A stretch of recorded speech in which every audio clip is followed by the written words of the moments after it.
حضرت علی رضی اللہ تعالیٰ عنہ نے فرمایا، اگر تم بادشاہ بھی ہو تب بھی اپنے والدین اور استاد کی تہذیب کے لیے کھڑے ہو جاؤ۔ حضرت علی کرم اللہ وجہ کریم نے بیان فرمایا، تم وہ شکار ہو جس کو موت ڈھونڈ رہی ہے۔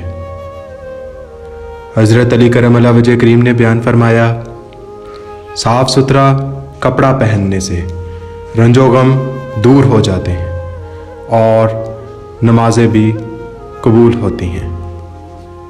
حضرت علی کرم اللہ وجہ کریم نے بیان فرمایا، نیکی کر کے ایسے بھول جایا کرو جیسے گناہ کرتے وقت اپنے رب کو بھول جاتے ہو۔